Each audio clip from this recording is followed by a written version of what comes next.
Blessings, beloveds. Welcome back. So, I'd like to take some time today and just do a quick presentation of part two on midpoints. I've done two podcasts on that. One was actually looking at a transiting midpoint relative to the full moon we just had in Aquarius. The second one I did was actually discussing the particular transiting midpoints that I suggest you pay attention to, which was pretty much Saturn with Uranus, Saturn with Neptune, Saturn with Pluto, and just the significance of those transits. And so perhaps have a listen to that podcast and you can see that the demonstration through solar fire relative to how to actually locate those sorts of settings in Solidify and how to create that file for yourself and how to, with the click of a button, as it were, just basically have a look at the next 12 months, the next 24 months, whatever you like, relative to Saturn, Uranus, Saturn, Neptune, Saturn, Pluto, in terms of the midpoint of those two, whether it's actually activating something in your birth chart. And I suggested that if it is activating, particularly like, the ascendant, any of the four angles of the chart actually could be extremely significant for sure. The Saturn combination of those planets is always, it's a number of different things, but it's certainly not easy. And it is about integration of our Saturn reality relative to the transpersonal and energies, which are always about individuation. Ooh, Coco. What are you doing? Which is always about individuation, evolution, growth, development, also the dissolving, if you like, of certain structures. Neptune being the body that dissolves things, right? So today, there were some questions that came through, and I'm glad you asked the questions because that helps other people who may have the same question and don't ask it or whatever it may be. And some of the questions were around, what was it in particular? Let me just find the question. Actually, look, never mind. The question will be answered. And I'm referring to an individual who wrote a question about, what was it? It was something like, which can we use these midpoints with, all the aspects, or do we just use it with the conjunction and so on and so forth? And so I'd like to address that today and show you guys the importance of midpoints and just from pretty much from A to Z how to work with this, right? Okay, so let's just bring up a chart, okay, just so that we can get some visuals here. So this is just a transit chart for today, and it could be somebody's birth chart, but anyway, it's just a transit chart, right, for the purposes of what we are looking at today. What I'm going to show you today, you apply to your own chart or to anybody's chart or to any chart, because there are different types of charts. There are people's charts, there are location charts, there are countries charts. There's so many different charts. For everything that's born, there is a chart. For everything. It doesn't matter what it is. Hi, Coco. Okay, so pretend this is your birth chart, okay? And so you want to, there's going to be two sections to this, and so now I need to think about whether I'll bring both into this one video. Perhaps I will. I'll see how I go. The first part is relative to your own birth chart. There are specific midpoints that could be more pronounced than others, and that would be more significant than others, because there's hundreds and hundreds of midpoints, okay? And you're not going to be looking at every single one. So some of the midpoints that I suggest are highly significant, particularly if you've got a planet on that midpoint, and or if you've got a transiting body coming over that midpoint. So the sun moon midpoint, we all have a sun moon midpoint, okay? So whatever that sun moon midpoint is, that's a very important midpoint to observe and to be aware of. Why? Because it's primarily it's your inner yin and yang. It's who you are as a person from the feminine and the masculine level. It's the it's the energy of who you are, how you express yourself, how you operate. And the moon is our everyday instinctual habitual ways of being, sense of security, safety, how we emotionally um, work through, understand, connect with, and so on and so forth. So the sun and moon are primary. They are the queen and the king, as it were, within us, the feminine and masculine. And so they are the primary forces that really speak to our everyday level of existence and expression.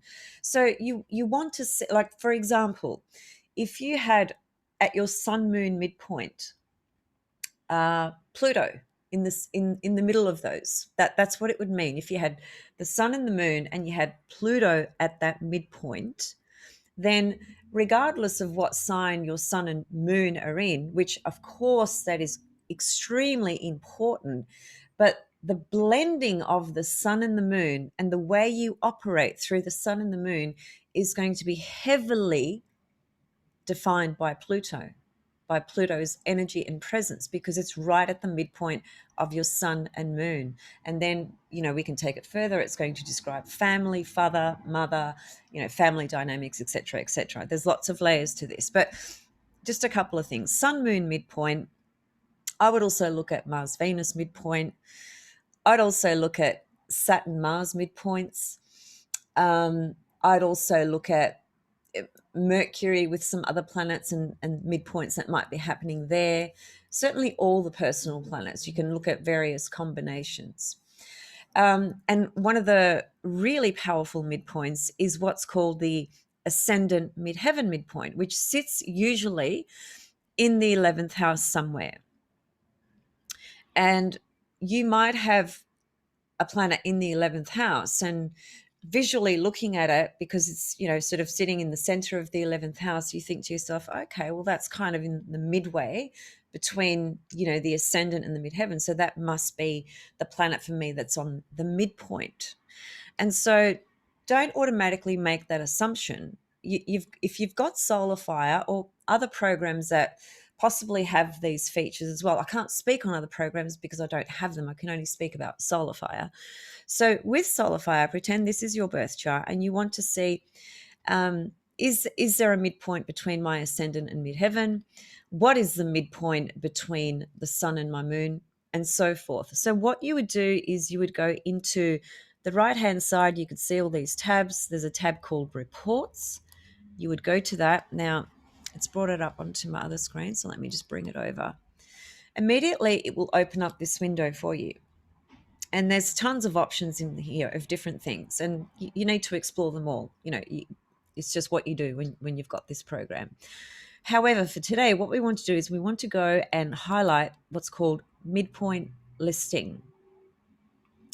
And you want to have 360 in the modulus section just down here, okay? Because there are other options.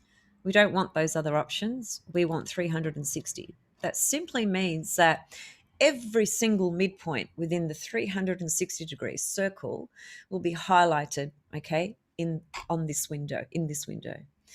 And so there's two parts to this. The first part is it starts off with the moon and just follows through the order of the planets. You can see there's the column of the moon, below is the column of the sun. Then the red arrow is Vulcan. For those of you that don't know, you can take that out if you're not working with Vulcan. Then there's Mercury, and so on and so forth. And it just goes, like a snake pattern, and it just follows the order of the planets, okay? So that's one section. So this is literally showing you, okay, if you look at the column of the moon, you can see there's a symbol of the moon dash sun.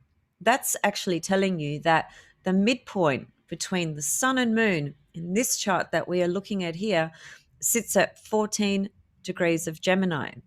Now, by the way, there is a direct midpoint, a far midpoint, and then there's indirect midpoints. And I'm going to tell you what they are and how to identify them. But to start with, this is the direct midpoint. So there's that section. And then if you scroll down, you get another section, okay, which basically shows you sort of the same thing, but in a different way.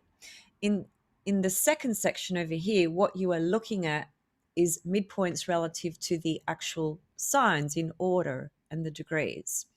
So, for instance, I want to know what my Pluto North Node midpoint is. Okay, so you can see if you go straight to Aries on the left hand side of that first column, it starts off in the order of the zodiac, okay, and just follows through to the end of the zodiac. It shows you all the midpoints that are located in this birth chart that are midpoints in the zodiacal sign of Aries. So Pluto North Node midpoint is 2 of Aries. Now that may or may not be significant. Let's have a look. So in this chart, what we've identified is that the midpoint between Pluto and North Node, if this one's somebody's birth chart, is 2 of Aries. And so where does 2 of Aries sit? It sits right here in the 5th house, for instance. Now, that's locating it. Forget about interpretation. There's nothing on 2 degrees of Aries anyway. The closest thing is actually Pallas Athena in a different sign. And the other closest thing is Chiron at 12 degrees of Aries. That's too far. Okay. Traditionally speaking, in cosmobiology, when that school came into place relative to understanding midpoints, which is what cosmobiology is, they were extremely conservative with the allowance of orbs, meaning the distance, between one body to the other. And so they had very small, tight orbs, like 1-2 degrees, something like that. It wasn't any more than that. But we're talking in the 1920s and 30s and 40s and 50s and 60s. And as time has gone on, because of the further exploration and investigation by so many astrologers, the question of orb, is debatable, and lots of people have many different perspectives. And I always say to people, start with a guideline relative to what is suggested, but don't keep a fixed mind at what has been suggested, and allow yourself to explore and to see what shows up, because sometimes you may need to allow an orb of up to 5 degrees for a midpoint, okay, whereas traditionally that wouldn't have been counted.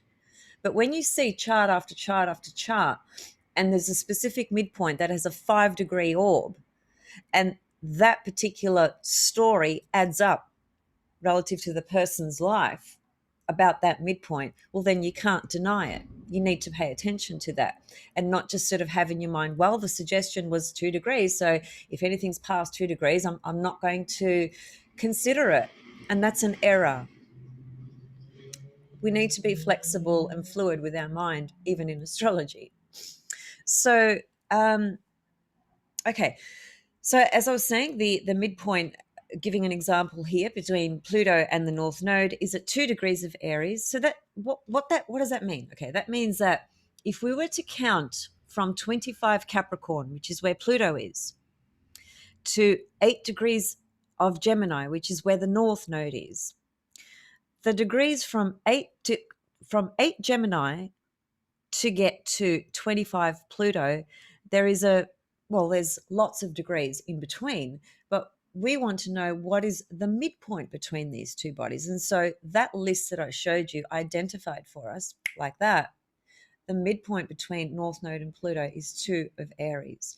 Now, here's another example. Let's just say this was your chart, because Pluto is so important. Everything's important in the chart, really, but Pluto is it's the soul, right?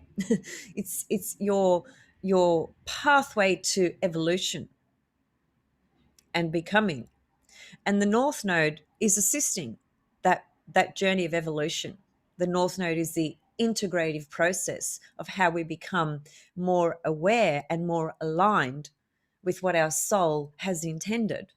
So a Pluto North Node midpoint, therefore, could be very, very important in your chart natally if you've got something sitting on there, because it would suggest that whatever planet is sitting there is somehow facilitating the process of the integration between the Pluto and the North Node. That's one thing. And if you didn't have anything there and you were looking at transits, let's just say that you had Uranus. Uranus hitting off that midpoint this year for you between Pluto and the North Node. Well, that could be interpreted very simply put. It would, there's more to it because it comes down to the analysis of the individual and the individual's chart, right? But as a simple example, Uranus on the midpoint of Pluto North Node, without unpacking it in depth, would indicate perhaps some breakthrough that a person is going to undergo, experience, manifest, that assists them in the aid of the evolution with Pluto and the North Node. That's just a simple interpretation, okay? But this is how you work with them. So that 2 degrees of Aries that we've identified, that is called a direct midpoint because it's sitting in between Capricorn and Gemini on this side of the chart, okay? And it'll become clearer as I go along. So the far midpoint to the Pluto North Node is the exact opposite position of Aries. So 2 degrees of Libra would be considered what's called the far midpoint between Pluto and the North Node. I don't know if you understand what I mean by that, but how can I explain it? If you look at the distance between Pluto and the North Node down here at this bottom part of the chart, which is the direct midpoint, 2 degrees of Aries. Direct, why? Because it's in the closest vicinity of the measurement of the distance between Pluto and the North Node. When we go to the opposite side, which is where 2 degrees of Libra is, then it's called the far midpoint because the distance between Pluto and the North Node relative to counting from Pluto going around the other way, right? So from here going around this way to the North Node, it's a longer distance. And that's why it's called the far midpoint. And so the distance on this side relative to Pluto and the North Node is called the direct midpoint because it's the shortest distance. That's the most simple way I can explain it. You don't need to worry about that so much necessarily at the moment, but I mean, certainly if you are planning to teach or study astrology or do readings and things like that, you do need to have an understanding of these mechanics, right? So direct midpoint, 2 degrees of Aries. Far midpoint, 2 degrees of Libra. And what's that? That's sort of the opposition, if you like, isn't it? Because this is the conjunction point, if you like, as it were. It's a direct midpoint. And the opposite, if it's opposite, then it has to be like an opposition, right? So the opposite point is the far midpoint. And it is typically said that the direct midpoint is the strongest, okay? The far midpoint tends not to be as strong sometimes, okay? That's fair. That's fair to say that. But again, with any of the principles and suggestions that you discover along your way through books and through astrologers and whomever, you need to, or I feel personally, you need to kind of keep an open mind and don't just stick with a rule because it's always been done that way, it's always been said that way, because you'll never discover anything new if you do.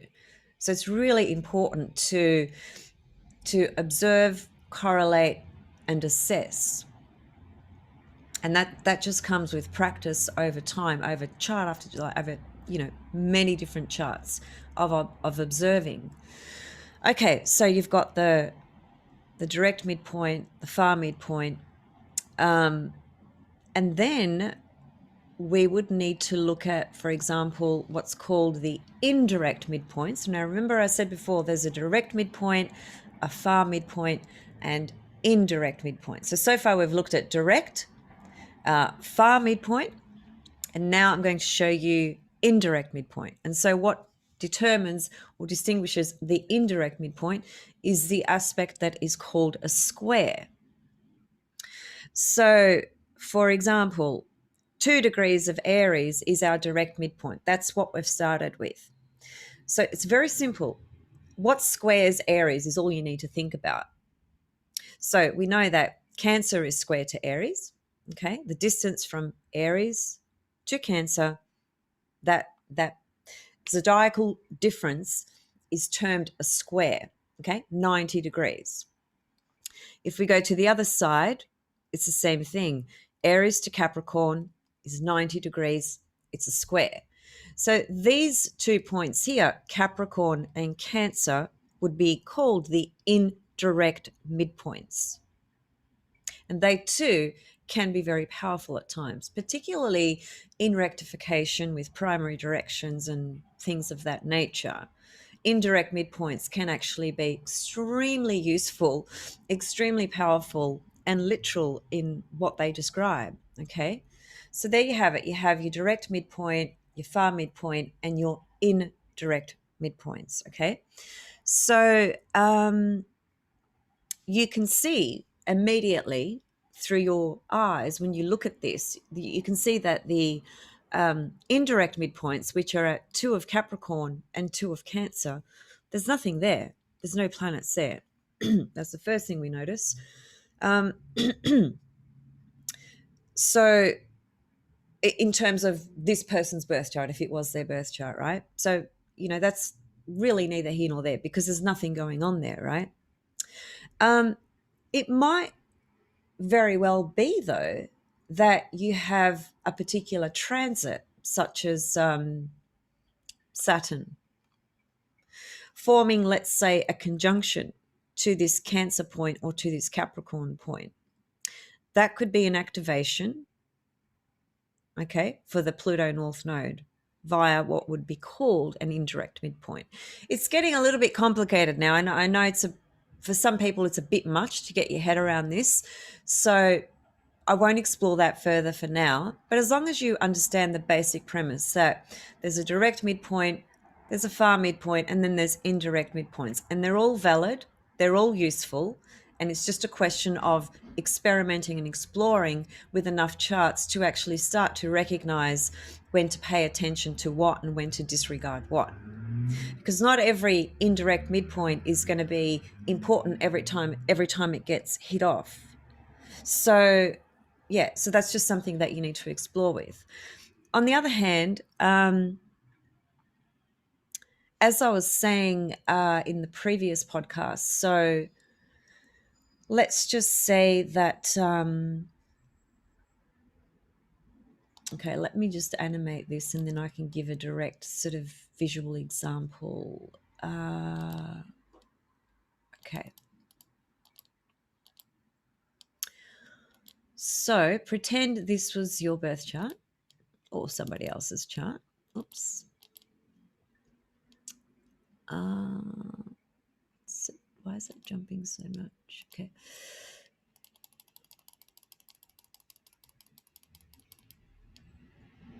Fast rising sign Aquarius down in the southern hemisphere. Yep. Okay. So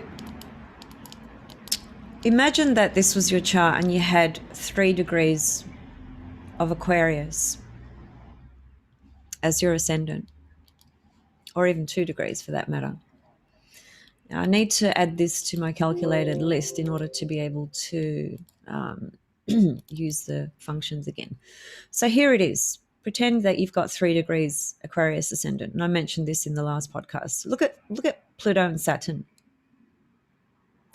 You can visually see, right, that the ascendant of this person is sandwiched in between Pluto and Saturn. And you may not think that that's a big deal, but it actually is a very big deal. So anyway, just to kind of get an accuracy of, is the ascendant the midpoint of Pluto Saturn here? Let's have a look. So let's go to reports again. Brings up the same window that I showed you before. You go to midpoint listing, highlight it, make sure you've got 360 in the modulus little window thing here. And so now what we want to do is, I want to identify is 3 degrees of Aquarius at the midpoint of Saturn-Pluto. Visually, it looks to me like it is. I mean, I know it is, but I'm just walking you through it, okay? So never mind. Well, you could do it this way as well, actually. Let's see. Okay, so you could do it this way. The top part, as I said, runs through the planets, okay, and it shows you any planetary combination and its current midpoint, or its midpoint reflected from the chart that you are looking at. So that could be a transit chart, that could be a natal chart. It's the same thing. So you go to the column of Saturn, okay, which is just here. And if you just scroll 1, 2, 3 down, you can see Saturn-Pluto. Okay. And if you look over to the next column, it shows you 2 degrees of Aquarius in 50 minutes. So what's that? That's basically the midpoint of Saturn-Pluto, virtually 3 degrees of Aquarius. What's this ascendant at? 3 degrees 48 minutes. So that is, in no uncertain terms, without question, without any doubt, that ascendant is at the midpoint of Pluto and Saturn. For anyone who's got, if you've got an ascendant of even 29 degrees of Capricorn, we'll do it, okay? Even though it's a sign before, because that's right at the end of the sign, right at the end. The Saturn-Pluto midpoint collectively for all of us in the sky at the moment is sitting at 2 degrees and 50 minutes of Aquarius. That's where it's at. So if your ascendant is 29 Cap, 1 of Aquarius, 2, 3, 4, 5 degrees of Aquarius, I'd even go up to 6 possibly. Yes, I'd even go up to 6. Anywhere from 29 Capricorn to 6 degrees of Aquarius, for all those people on the planet who have that particular degree or sign on their ascendant, are going through a year of the ascendant being at the midpoint of Pluto and Saturn, which is a very difficult year. The combination of Saturn-Pluto is the most intense, most grinding work that you'll ever do on yourself and in your life. It's heavy, it's challenging, it's demanding. It's like working through the grind of stuff. You've got to just keep chipping away. You've got to just keep working at it. And it's a heavy energy. It doesn't make you feel all light and bouncy and optimistic. It's really heavy. And it can play, on your, it can play havoc on your psychology and emotionality, particularly if you're not aware of it and you don't understand why you're feeling like this. So the ascendant is, it's you, isn't it? It's yourself. And esoterically, it's the soul. And in your everyday life, it's the eyes that you look through, what you project outside of you, everything you see. So what you see is being filtered through Pluto and Saturn, right? If Pluto and Saturn is sitting at the midpoint of your ascendant, which is what's happening for anyone who's got this particular degree of Aquarius, or as I said, 29 Capricorn, 1 through to 6 Aquarius. And, it's actually a relief to know that this might be going on, if this indeed is you. Because when you have awareness in any situation or any transit, right, anything that's going on, when you have awareness, you are immediately empowered. That doesn't mean that it makes things easier necessarily, or the challenges are no longer so challenging, right? But with awareness, there's a clearer path moving forward, number one. There's a sense of empowerment because you understand what is going on and why, and how you might navigate your way through this. What's the best way for you to navigate your way through this? What are the lessons that you are needing to learn through this particular transit, through a midpoint? This is not even Pluto in your ascendant or Saturn in your ascendant. This is just your ascendant at the midpoint of these very two important bodies. And personally, I've got this going on, right? Because I've got an Aquarius ascendant. So Pluto and Saturn is, has wedged my ascendant in between them. And it has been a very tough year.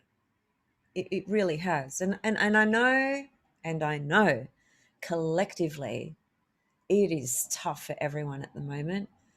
That's another story, and that corresponds to a number of different things which have been touched on here and there, and I don't really want to go into that today.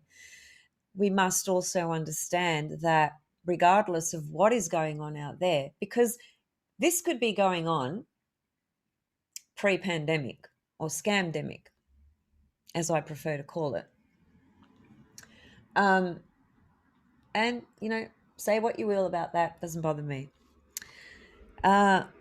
So if you were experiencing this and there was the nature of reality wasn't what it appears to be at the moment, this would still be an incredibly tough year.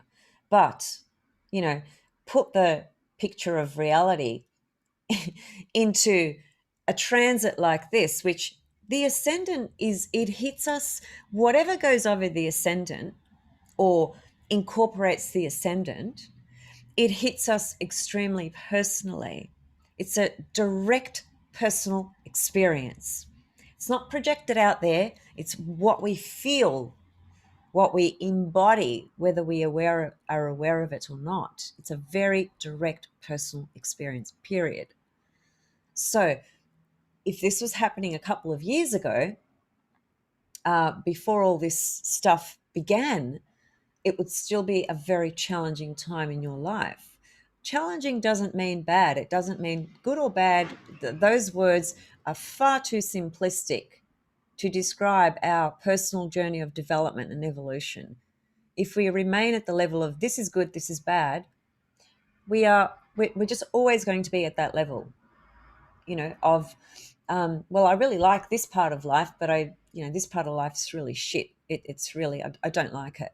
And yes, that's true. I mean, it is true that we do feel like that, at different times in life, but it is about understanding what is going on and why, and what are these energies speaking to? What do they represent for you? What do they activate for you? What do they evoke and stimulate inside you? How do they make you feel? How can you become more aware and more conscious with these energies, working, so in other words, co-creating with them, as it were, for the purposes of your own growth and development, regardless of what is or isn't going on out there. It always comes back to the work we do on ourselves, always. Every single sage, spiritual teacher, through philosophy, religion, poetry, art, you name it, the works. Everyone has said that very same thing, that the moment we can actually work on ourselves, then what we see out there can change as well. So that's not a saying or something to be taken lightly. It's just truth, basically. Liz Green actually had a really great quote. I really love this, and she's a psychological astrologer, and so I'm a little bit surprised that she even said this to an extent. I mean, she does make reference to certain things that are out of the psychological spectrum, if you like, but she's primarily a psychological astrologer. And anyway, that's another story. But here's what she said. She said, "We are fated to the extent that we are unconscious." Pure and simple. We are fated to the extent that we are unconscious.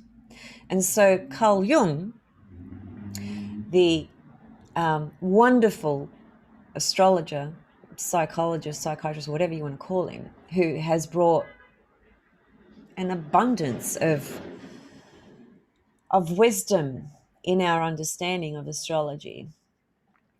He had a saying that virtually means the same thing, and I've just forgotten how to paraphrase it.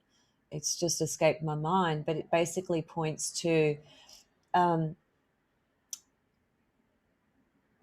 that's right. It's something like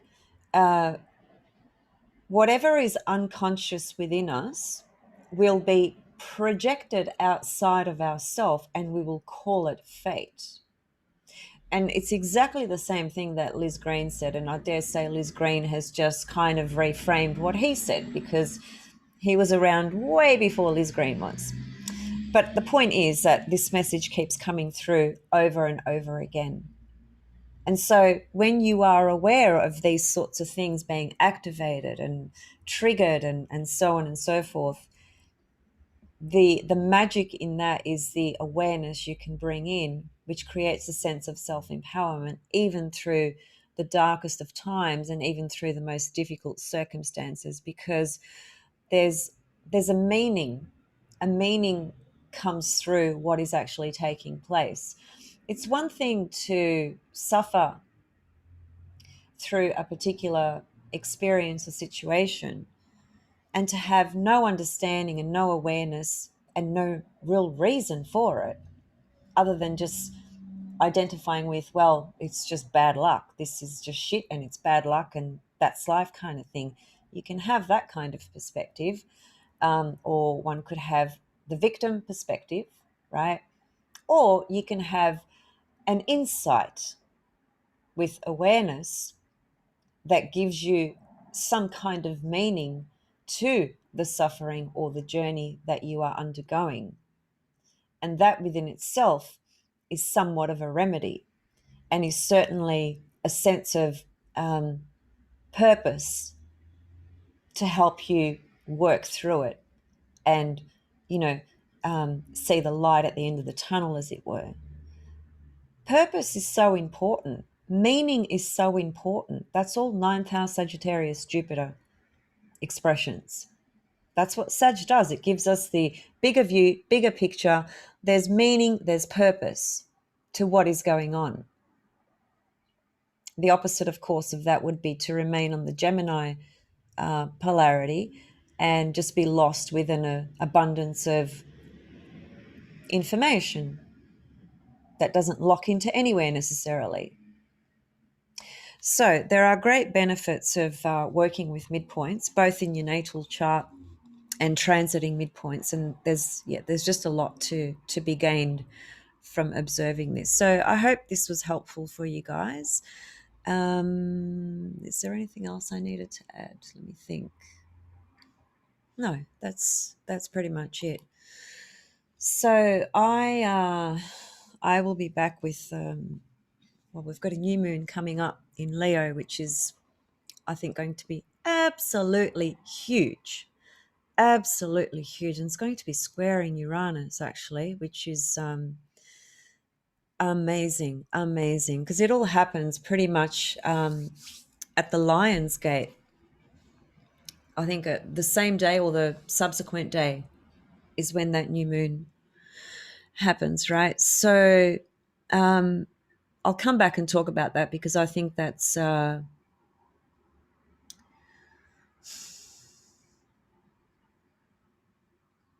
it's just this Lion's Gate is the most powerful Lion's Gate entry of our entire lifetime because of what is happening. So yeah, look, I mean, things are intensifying greatly. Things are magnifying, intensifying. The chaos, the challenges and so forth, I have to be honest, I don't think it's going to get easier anytime soon. That might sound a bit negative, but I mean, relative to the consensus reality in this 3D dimension, I don't think that evaluation is really out of touch. I think that's pretty much spot on, actually. There's much more to come over the next 2, 3, 4 years. And this is a builder of what's going to come when Pluto enters Aquarius. And yeah, it's going to be very interesting times. All right, I'll see you guys soon with the new moon. I hope you're all doing well and keeping safe, and how can I say this? Feeling that you're able to stand in your light, in your truth, in your sovereignty.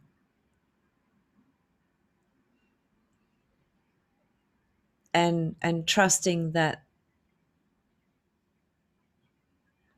it's safe for you to be with that, regardless of what's going on out there. Because literally another way of looking at what's going, there's a lot of ways, but another way is to say that the light that's coming through consciousness and the light that's coming through onto the earth plane is coming through at a speed, at a volume that is beyond what our little left brain could ever conceive of. So that equates to cataclysmic events. And it's a little bit like a race. It's like and you can see that if you look at what's going on out there in the world, okay? All the things that are going on, all the pressure, all the coercion, all the lies, all the manipulation. I suppose if you're in denial of that, well, I can't make a judgment about that in any way, really. That's each person to their own to be able to see and recognize what's playing out here. But anyway, what I was really trying to say there was that the light is coming in such a powerful way that the opposite side to that, the shadow side, which is the darker side, is desperate to hang on to control. And it just comes back to Saturn. In mythology, as I've said so many times, Saturn did everything he could do to make sure that nobody ever overthrew him or overpowered him. And so this is Saturn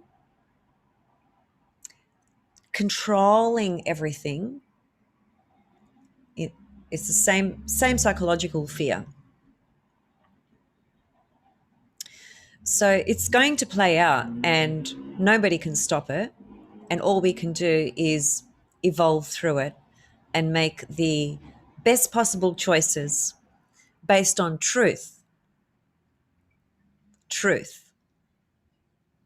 And so, yeah, leave it there. All right. See you guys soon. Thanks so much for listening. Hope this was helpful. If it was helpful, let me know, throw your comments and questions below. And yeah, see you soon. Bye.